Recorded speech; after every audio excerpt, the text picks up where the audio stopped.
All right. The second debate, the one that got me super excited, I was like, hey, I can do this. I prepared for it. I studied for it. I had my notes ready. Oh, also, I'm Lightbulb. I got excited doing my clip first.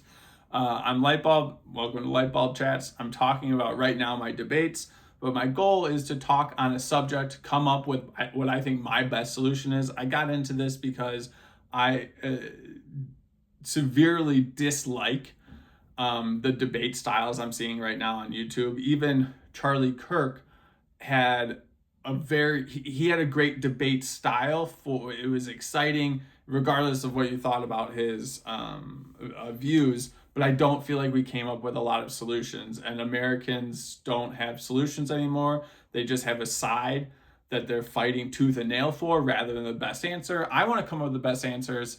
I'm wrong all the time, but the best thing about that means is I will actually be able to get closer to the truth because I'm admitting that I'm wrong.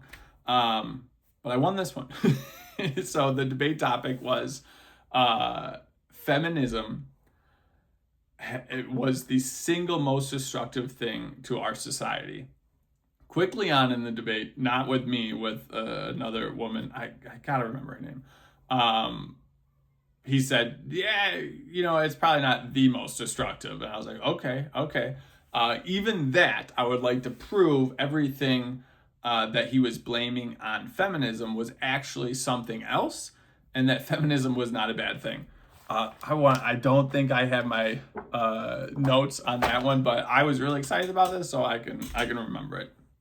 So I started off saying, do you have a problem with women's rights? And he said no, and I was blown away. So I started listing off the rights. I was like, are you okay with women being able to vote?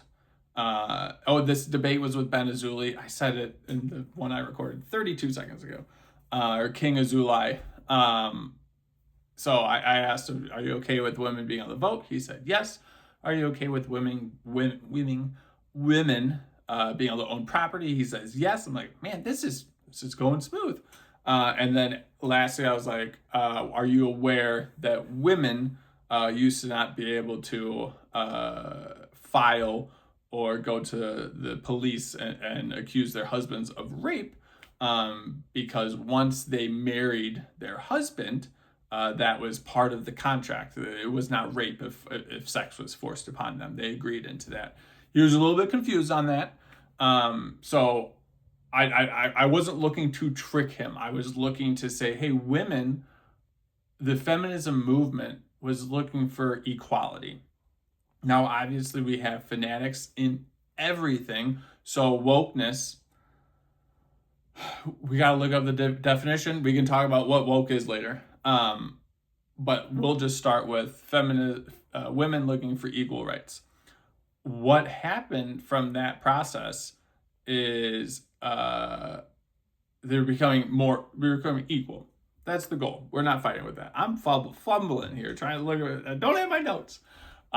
So my push was that economic pressure is destroying society or the family. And the way I was able to show that is when women got into the workforce after World War II, after they heeded the call because the men were at war, the women went into the industries.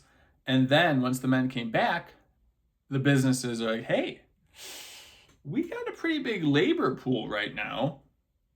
We're not increasing wages. So it was not feminism that screwed the wage worker at this point. It was the businesses that neglected to pay their workers as production went up. First thing, I don't think it was because women had equal rights. That was just what it was. That's like saying the typewriter was bad because people are allowed to write propaganda on it.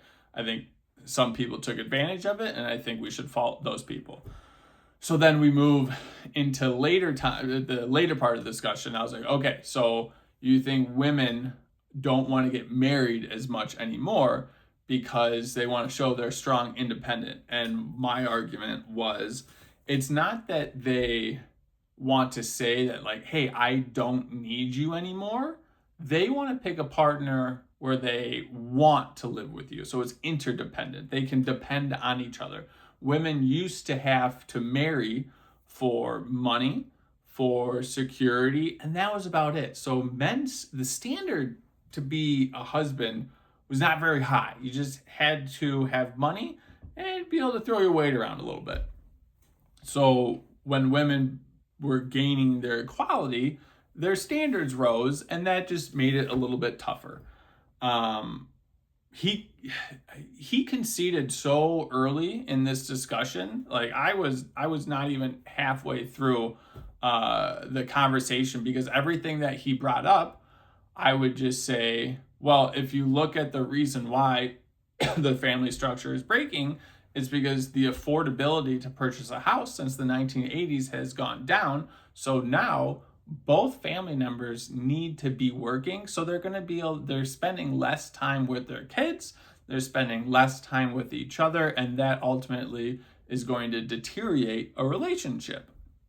Now, his argument was that women have to go into the workforce and they're going to be hit on all the time, and that's going to make them callous, more manly.